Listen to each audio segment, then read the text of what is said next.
Une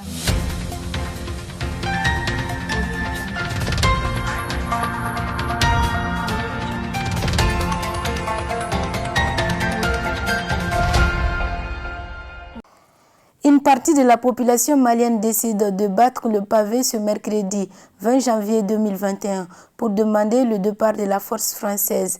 Mais cette demande ne fait pas l'unanimité au sein de la population malienne, des classes politiques et même de la société civile. Demander le départ des troupes françaises au Mali n'est pas un sentiment anti-français, selon Boubacar Bokoum, analyste politique. C'était là pour vous le sommaire de cette édition. Mesdames, Messieurs, merci d'avoir choisi LTV pour vous informer. Bonsoir à tous et bienvenue. Comme annoncé dans les titres, on constate un sentiment anti-français suite aux réactions d'une partie de la population malienne qui demande le retrait pur et simple des troupes françaises au Mali dans le cadre de la lutte contre le terrorisme. Selon certains membres de la société civile qui ne partagent pas ce sentiment anti-français, la coopération entre les États existe dans plusieurs domaines, notamment la sécurité. Mamadou Sidibé, porte-parole de l'initiative Zéro Violence, nous donne son point de vue. En tant qu'acteur, si vous me posez la question par rapport à l'éventualité d'une marche le 20 janvier à venir, je ne peux que vous répondre. Seulement, je dis bien seulement, je me demande très sincèrement à quoi une telle marche a des bénéfices pour le peuple malien. C'est la question fondamentale que je me pose à moi-même et que je profite de votre micro pour poser bien évidemment aux téléspectateurs de Liberté TV. Moi, je pense que depuis la nuit des temps, la relation entre les États n'est jamais une relation de beauté ou de laideur. Non, non, non, non. C'est une relation exclusivement basée sur les intérêts. Qu'un État tiers essaye bien évidemment de profiter de votre pays, eh bien c'est la règle du jeu. Ça a toujours été comme ça. Moi je pense que si nous en tant que citoyens maliens, si nous avons des griefs, si nous avons des oppositions, si nous avons des objections, nous devons, je crois bien, nous adresser bien évidemment à nos propres dirigeants. Exiger de nos dirigeants qu'ils aient bien évidemment une relation avec les autres États dans laquelle relation nous sortirons nous-mêmes gagnants, plus que ceux-là avec lesquels nous nouons des partenariats ou des relations. Mais je suis très surpris que les gens veuillent malheureusement noyer les poissons dans l'eau en faisant fi de la responsabilité, bien sûr, qui peut être la responsabilité de nos responsables, et en s'attaquant bien évidemment à des gens qui sont là pour leur intérêt et qui n'est que très normal, moi dans mon entendement. Vous savez, la gestion d'un État, il faut que les gens aillent au-delà des détails. On ne peut pas que parce qu'on veut exister ou bien que parce qu'on est leader, mener des combats stériles, mener des combats qui n'apportent à la limite rien ni à votre nation, ni bien évidemment à la population. Et des combats qui ne peuvent à la limite que nuire à l'image bien évidemment de votre pays. Nous avons vu des nations qui sont parvenues à changer la façon de faire avec leurs partenaires étrangers sans crier gare. C'est pourquoi je dis que je me serais peut-être même retrouvé dans un combat où on aurait exigé bien évidemment de nos dirigeants de revoir bien évidemment leur engagement vis-à-vis des autres pays pour que le Mali puisse sortir gagnant, comme je l'ai dit tantôt, dans ces différentes relations que nous avons avec Jean, Mathieu ou Paul. Mais de là à sortir, à demander... Vous savez, c'est comme si à la limite, ces gens-là étaient présents par eux-mêmes. Alors qu'à ce que je sache, le président français a été clair et formel. Et je me rappelle bien évidemment qu'en 2012, quand les troupes étrangères ont commencé à squatter les sols maliens, nous étions les quelques rares Maliens. Heureusement que Dieu est là et que le temps est meilleur juge. Quand les gens donnaient bien évidemment les noms de leurs enfants aux militaires français tombés à Kona et autres, eh bien, ça là, c'était des Maliens.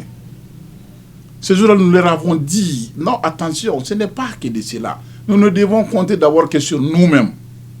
Et ensuite, bien évidemment, sur les partenaires.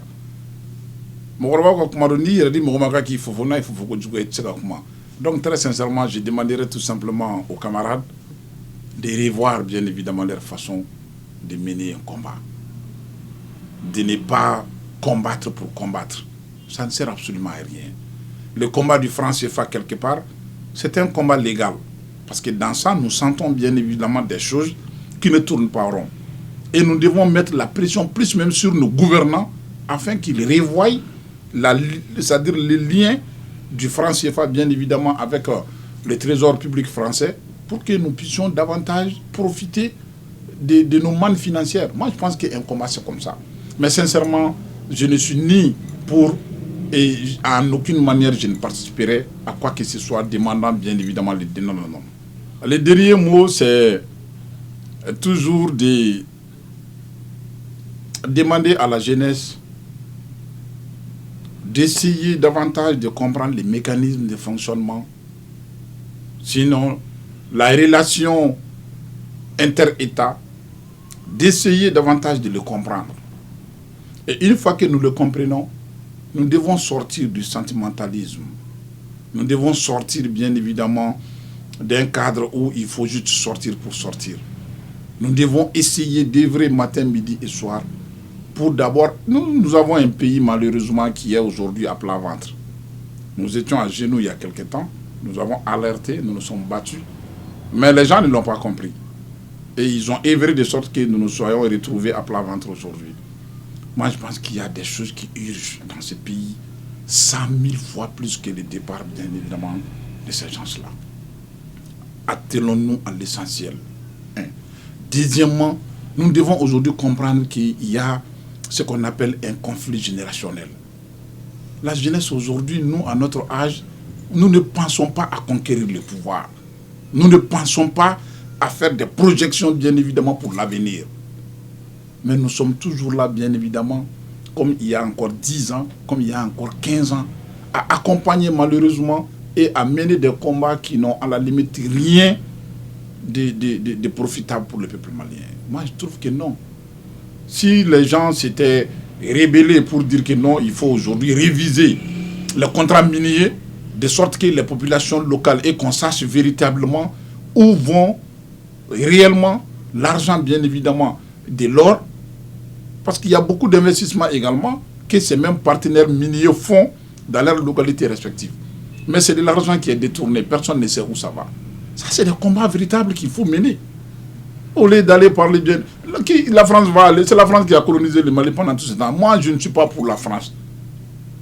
Je ne vais jamais en France, je ne suis jamais allé, Dieu merci, jusque-là. Je n'ai jamais été dans l'ambassade de France pour demander des visas ou quoi que ce soit. Et je n'ai pas l'intention, jusqu'à preuve de contraire, d'aller les faire. Mais battons-nous pour des choses qui vaillent et non de nous battre pour nous battre. J'en appelle encore une fois à la jeunesse. Et si Dieu le veut, dans les jours à venir, nous allons essayer de reprendre ce que nous n'avons pas pu faire il y a encore 7 ans, qu'on avait tenté, qui est d'amener la jeunesse à comprendre que c'est la conjugaison des efforts là, que c'est l'union de la jeunesse peut être une porte de sortie, non seulement pour nous, mais pour ce pays. Donc encore une fois, j'en appelle aux uns aux autres à de la retenue, à aller vers l'essentiel, mais jamais vers les détails. Dans le même registre, certains acteurs politiques n'approuvent pas ces mouvements en gestation pour demander le départ de la France compte tenu de l'insécurité grandissante dans le nord et au centre du pays. Pour Ladji Dambélé, président du parti Fusi Mali, cette manifestation prévue pour le 20 janvier peut être un signal fort, mais ne fera pas partir la France. Il est au micro de nos reporters. En réalité, ce que moi je voulais dire à propos de cela, bon, c'est le droit, c'est la liberté de manifester au Mali qui est mise en avant ici. Mais la cause pour laquelle les uns et les autres sont en train de marcher, bon, chacun a son droit. On n'empêche pas quelqu'un de dire que je veux ça, je ne veux pas ça. Bon, il y a la chose et il y a aussi la réalité qui est là. Quelqu'un qui veut que la France parte, il le dit, il a ses raisons. Celui qui veut aussi que la France reste, donc il a aussi ses raisons. Donc moi je pense que l'un dans l'autre, bon, là chacun est en train d'exprimer son droit, son droit qui est la liberté de dire ce qu'il veut, mais sans mettre les institutions et notre diplomatie dans les problèmes. Voilà. Bon, d'abord, dire le départ de la France, pour moi, ce n'est pas ça. Dire que c'est vrai, certains vont penser à ça. Mais le problème, c'est nous-mêmes. Je vous dis très sincèrement, le problème, c'est nous-mêmes. Si nous-mêmes, on arrive à bien gérer nos affaires intérieures, la France ne va pas venir nous aider. C'est parce que nous, entre nous, on n'arrive pas à gérer nos affaires intérieures. Ça, c'est d'un. De deux, quand on prend l'affaire des terroristes, la France est aussi là, à travers Barkhane, qui est en train de nous aider. Si on a les moyens de contrecarrer ces terroristes, ben, la France, bien séamment, va quitter et nous laisser gérer nos propres affaires. Mais dire que la France va partir comme ça, bon, c'est de créer des problèmes diplomatiques entre le Mali et la France, alors que ce n'était pas la peine de créer tout ça là. Et j'ai entendu dire qu'il y a certains membres du CNT qui sont dans ça. Donc, bon, pour moi, ils sont libres. Hein. Ils sont libres. Ceux qui sont en train de faire ça, ils sont dans des regroupements avant d'être CNT. Ils ont été pris dans le CNT au nom de certains de ces regroupements. Donc, ils sont en train de le faire au nom de ces regroupements, pas au nom du CNT. Ça n'engage pas le CNT. Tout ce qu'ils font, ça n'engage pas le CNT. Donc, je pense que vraiment, ils le font au nom de leur regroupement. Ça, c'est ce point. Maintenant, ce que je dirais comme mot de la fin, c'est de demander aux uns et aux autres de mettre un peu d'eau dans leur vin. Les marches-là ne vont pas faire partir la France. Pour moi, ce n'est pas ces marches-là qui vont faire partir la France. C'est vrai, ça va être un signal pour que la France sache qu'il y a ça qui existe au Mali. Et il y a cette fronde-là qui est en train de s'organiser contre elle. Et les autorités aussi sauront qu'il y a cette fronde-là qui est en train de s'organiser contre la France. Et quelles sont les dispositions à prendre pour qu'il n'y ait pas de problème diplomatique entre le Mali et la France. Les autorités sont bien avisées et je pense qu'il n'y aura pas assez de problèmes dans ce sens. Maintenant, je dirais aux uns et aux autres de mettre, comme je l'ai dit, de mettre un peu d'eau dans leur vin pour que tout aille pour le mieux et que cette transition-là puisse être la mieux et la mieux réussie pour qu'on puisse sortir de ce problème dans lequel nous sommes, qui est le premier problème prioritaire, qui est l'insécurité. D'abord, ce qui suit, ça c'est la mauvaise gouvernance et puis tout ce qu'il y a qui suit. Donc, mettons-nous l'accent sur ça et battons-nous pour que cela soit dans ce pays et pour que le Mali puisse aller de l'avant. Les Gilets jaunes de la France sont au Mali pour prendre part au grand rendez-vous de la jeunesse malienne qui demande le retrait pur et simple des troupes françaises dans notre pays. Selon Boubacar Bokoum, analyste politique, le Mali constitue un enjeu réel pour la conquête des ressources, d'où la présence de tous ces pays étrangers. Propos recueillis Madina Traoré, Djakarija Dameli. Vous savez, ça me met très à l'aise dès lors que c'est les Gilets jaunes qui sont au Mali aujourd'hui pour soutenir la jeunesse malienne, pour demander le départ de la France. Donc cela dénote du fait que ce n'est pas un sentiment anti-français. Donc il faut qu'on mette les choses dans leur vrai contexte. Alors on ne peut pas me faire croire que les Gilets jaunes, qui sont des Français, qu'ils n'aiment pas la France. Donc quand ils s'adjoignent à notre lutte, ça veut dire que c'est une internationale, c'est une vision pas contre la France en tant que telle. Donc c'est le peuple français et le peuple malien qui se réunissent aujourd'hui pour demander le départ de l'armée française du Mali. Donc ce qui veut dire effectivement que ce n'est pas un sentiment anti-français, c'est plutôt la dénonciation d'une gouvernance française. La famille Cabot a reçu une lettre patente qui les instruisait de venir s'accaparer des terres des païens et des infidèles et sans compensation aucune. Donc ça veut dire qu'ils possédaient nos ressources, les hommes, donc que ce soit des ressources naturelles, que ce soit les terres, tout appartenait à ceux qui nous ont conquis. Le Mali constitue en réalité un enjeu réel pour la conquête des ressources. Donc aujourd'hui, tous ces pays sont là parce qu'il y a des ressources.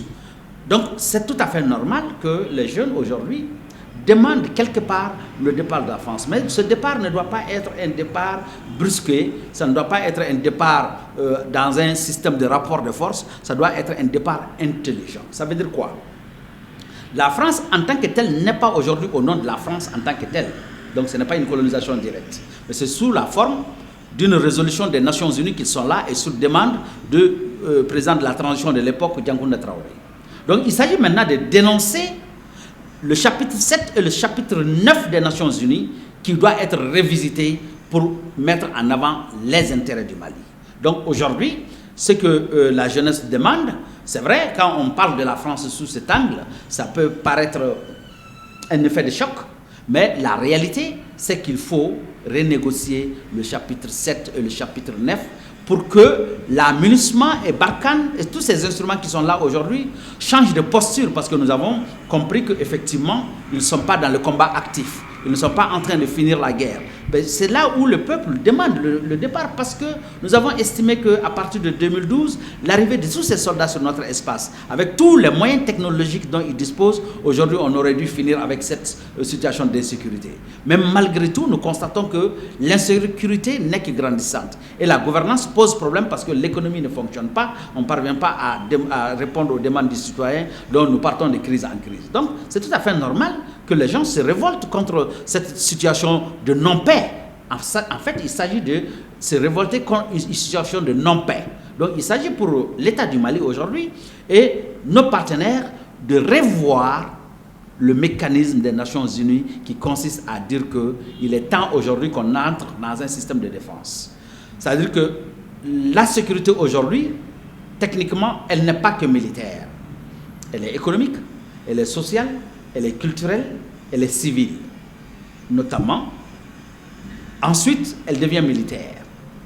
Alors, le fondement qui est la ressource naturelle qui est recherchée par tous les partenaires, il est important aussi qu'aujourd'hui, dans l'esprit du pacte international, notamment l'alinéa C, deuxième partie, qu'il va falloir qu'on parte à la mondialisation et à la globalisation des ressources. Donc aujourd'hui, les ressources naturelles, quand bien même le Mali a la souveraineté permanente sur les ressources, ce qui est vrai parce que les ressources sont issues quand même de nous, de nos communautés de localité qui ont la souveraineté permanente. Donc il est important aujourd'hui que cette ressource soit exploitée pour le bien de tout le monde.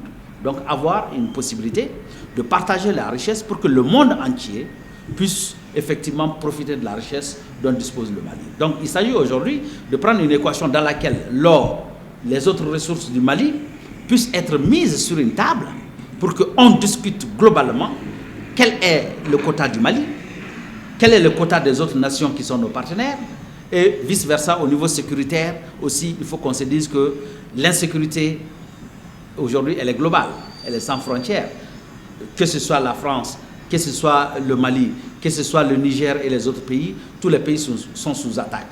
Donc aujourd'hui, si on veut freiner cette attaque, il faut que le système sécuritaire aussi soit un système de sécurité globale.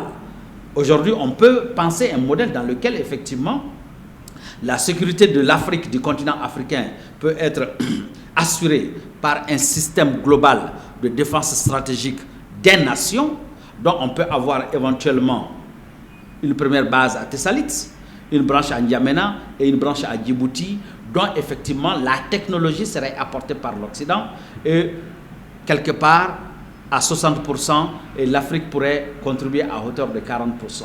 Et c'est là inversement par rapport aux ressources naturelles dont dispose l'Afrique.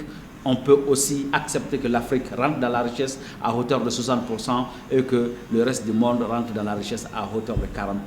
Ce qui nous ramène dans le contexte équilibré du pacte international qui voudrait que chaque fois que nous avons une richesse, nous devons la partager à part égale. Donc ce qui ferait 100 pour l'Europe, 100 pour l'Afrique. Et cela permettrait effectivement d'assurer une sécurité pour non seulement les Africains et aussi pour les Occidentaux, parce que nous avons tous aujourd'hui non seulement d'avoir une sécurité économique et d'avoir une sécurité par rapport à l'extrémisme violent. Donc c'est un défi mondial aujourd'hui qui s'adresse et aux Africains et aussi aux autres pays du monde. Ainsi prend fin notre édition d'aujourd'hui. Un grand merci à vous de l'avoir suivi et bonne suite de programme sur La Liberté Télévision.